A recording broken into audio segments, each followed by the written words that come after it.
Welcome, my dear student of class 9th.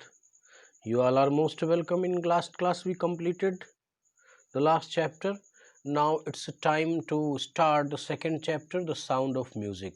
What a wonderful title is this! First, we have to emphasis on this topic, how artistically it is written. The sound of music, यानी music का sound. अब देखिए जरा थोड़ी देर के लिए समझ लिए कि जो म्यूजिक है it also consist of sounds, but each and every sound is not a music. Music is a different kind of sound. It's mean जिसके पास ताल है, सुर है, एक निश्चित सुर में, एक निश्चित बीट में जब कोई साउंड होती है तो वो म्यूजिक बन जाती है। तो ऐसी म्यूजिक की जो साउंड है उससे रिलेटेड ये चैप्टर है। तो इस चैप्टर की एक ब्रीफ अंडरस्टैंडिंग पहले समझ लें स्टूडेंट कि ये जो एवेलिन ग्लेनी एक ऐसी बच्ची है जो कि थोड़ा सा हियरिंग हैंडिकैप्शन है, उसकी जो सुनने की क्षमता है वो वीक है या नष्ट है। तो म्यूजिक तो सुनने से ही संबंध रखता है। म्यूज़िक का जो रिलेशन है वो किससे है? लिसनिंग से है। अगर लिसनिंग कैपेबिलिटी आपकी कमज़ोर है तो आप म्यूज़िक में एक्सपर्टाइज कैसे होंगे? That's the drawback. लेकिन जो एवेलिन ग्लेनी का विल पावर है, उसकी जो अंडरस्टैंडिंग है, वो अपने विल पावर एंड अंडरस्टैंडिंग से के माध्यम से एक दिन एक बहुत बड़ी म्यूजिशियन बनती है and she become a legend personality in the field of music. तो वो एक लंबी कहानी है और ये कहानी हम लोगों को ये प्रेरणा देती है कि अगर हम किसी न किसी रूप में विकलांगता या दिव्यांगता के शिकार हैं तो हमारा विल पावर वीक नहीं होना चाहिए, रास्ते स्वतः खुल जाएंगे। तो देखिए स्टूडेंट कैसे होता है कि रस are crowds jostle for position on the underground train platform। अब ये कहानी सीधे फिल्मों की तरह स्टार्ट हो गई है कि एक अंडरग्राउंड ट्रेन प्लेटफॉर्म है, जैसे मेट्रो का होता है। उस प्लेटफॉर्म में लोग धक्का मुक्की कर रहे हैं, यानी क्राउड का मीन्स वहाँ पर खड़े जो लोग हैं वो बड़ा धक्का मुक्की कर रहे हैं। तो किस लिए? फॉर पोजीशन, यानी सीट पाने के लिए, खड़े होने के लिए उस जगह पर। क्यों? क्योंकि ऐसा कब होता है? जब ट्रेन आती है तो बिल्कुल क्लियर हो गया ना कि कोई ट्रेन आने वाली है एंड पीपल्स जॉस्टलिंग। यहाँ जॉस्टिल का अर्थ है धक्का मुक्की करना। रस आर का मतलब बहुत ही भीड़ भरा जो समय होता है, यानी बहुत ही ऐसा समय जब भाग दौड़ का समय होता है तो उसको रस आर बोलते हैं।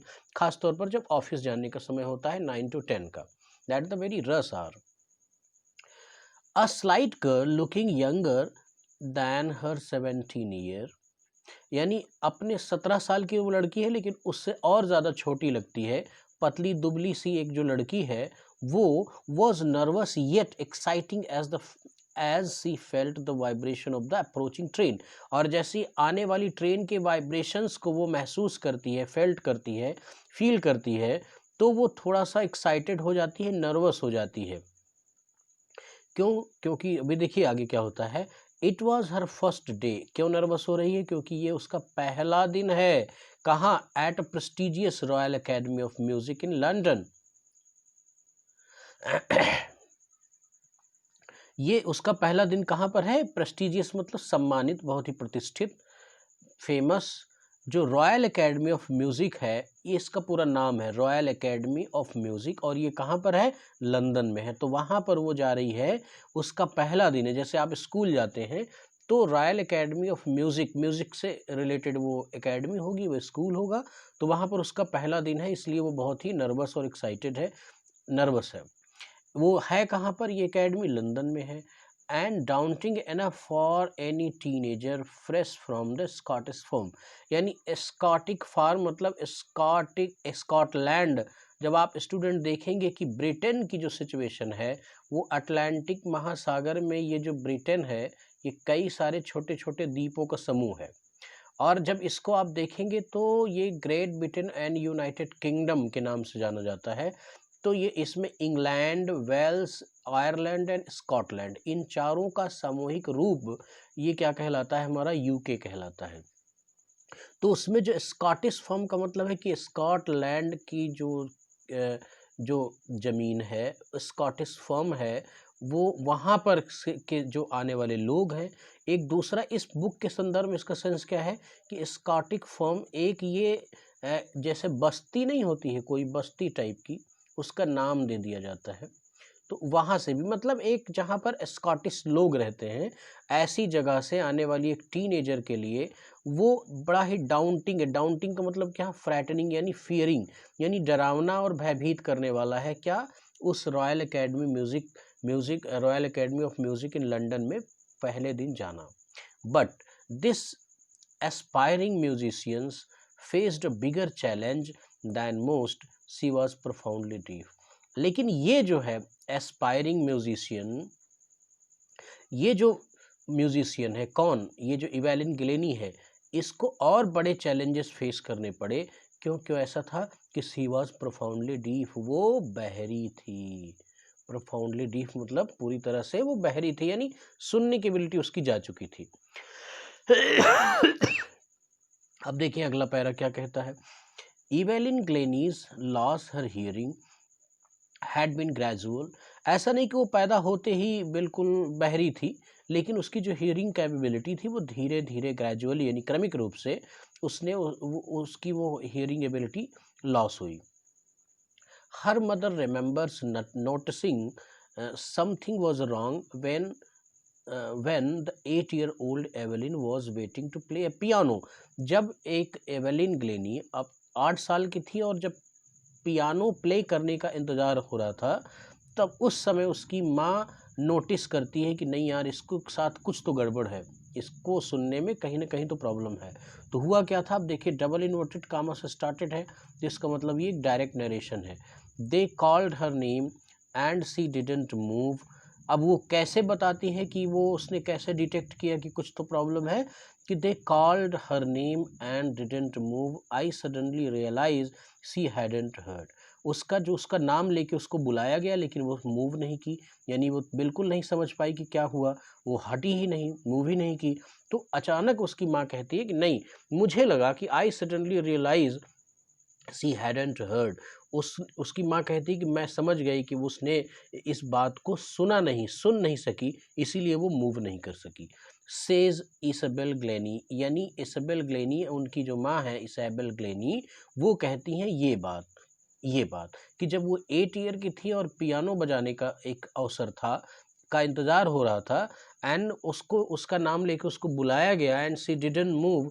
तो वो कहती है कि आई सडनली रियलाइज कि उसमें कुछ तो प्रॉब्लम है। ये कौन कह रही है? इसाबेल ग्लेनी कह रही है। For quite a while Evelyn manage to conceal her growing deafness from friends and teachers. मतलब फॉर क्वाइट अ वाइल यानी कुछ समय के लिए, इवेलिन मैनेज टू कंसील मतलब छिपाना, हाइड करना, यानी कुछ समय के लिए तो वो अपने इस प्रॉब्लम को हाइड करने में सफल रही, लेकिन कुछ ही दिनों तक। और किनसे? क्या छिपाने में? हर ग्रोइंग डीफनेस, यानी जो उसका बढ़ता हुआ बहरापन है उसको कंसील करने में वो किसी न किसी तरह कुछ दिनों तक मैनेज की, यानी उसको छिपा लिया, छिपाने में थोड़ा बहुत सफलता अर्जित की। फ्रॉम फ्रेंड्स एंड टीचर, यानी अपने मित्रों और टीचर से। But by the time she was 11 her marks had deteriorated and her headmistress urged her parent to take to a to a to a specialist. हाँ, अभी देखते हैं यहाँ पर उसकी, अभी ये पहले आप इस बात को समझ लो। बट बाय द टाइम, लेकिन समय के साथ, जब वो सी वॉज 11 यानी 8 से फिर जब वो 11 साल की हो गई, तो जो उसका मार्क था वो छुपाए छुप नहीं रहा था। Marks had deteriorated and her headmistress, मतलब वो यानी उसका जो ये सुनने की एबिलिटी थी वो लगभग बिल्कुल डिस्ट्रॉय हो चुकी थी, बहुत कम हो गई थी, क्षीण हो गई थी बिल्कुल। एंड हर हेड मिस्ट्रेस, जो उसकी हेड मिस्ट्रेस है, जैसे हेड मास्टर होती है तो फीमेल जो हेड टीचर होती हैं उनको हेड मिस्ट्रेस कहा जाता है। अर्ज्ड मतलब आग्रह करना, उसके पेरेंट्स से, हर पेरेंट, उसके पेरेंट्स से हेड मिस्ट्रेस ने ये अर्ज किया क्या? कि to take her to a specialist, यानी इसको किसी स्पेशलिस्ट को ले जाके दिखाइए, यानी ईयर स्पेशलिस्ट को। It was then discovered that her hearing was severely impaired as a result of a gradual nerve damage.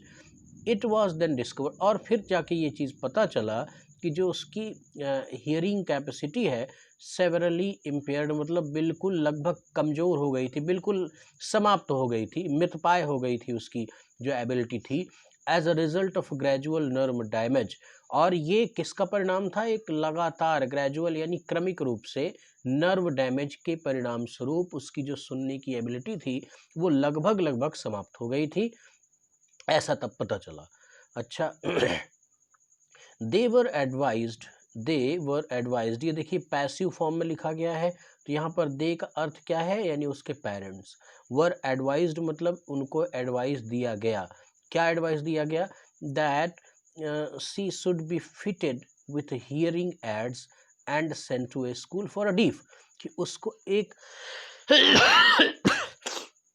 Hearing device उसके कान में लगाया जाए, यानी कान वाली जो मशीन होती है हियरिंग एड, जो सुनने में सहायता करने वाली जो कान की छोटी सी मशीन होती है उसको कान में लगाए, and sent to a school for a deaf, और बहरे बच्चों के स्कूल में इसको भेजें। एवरीथिंग सडनली लुक्ड ब्लैक, और अचानक मेरे सामने तो सब कुछ अंधकार में हो गया था। लुक्ड ब्लैक मतलब सब काला काला धुआं धुआं सा हो गया। ये बात सुन के यानी क्या कि अब मुझे डीफ के साथ भेजेंगे, डीफ बच्चों के साथ पढ़ना पड़ेगा।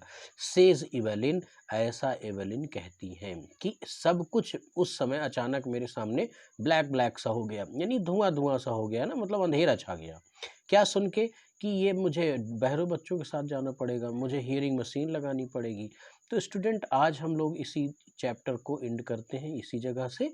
नेक्स्ट क्लास में मैं नेक्स्ट पैराज के साथ आपके सामने आऊँगा। Thank you very much.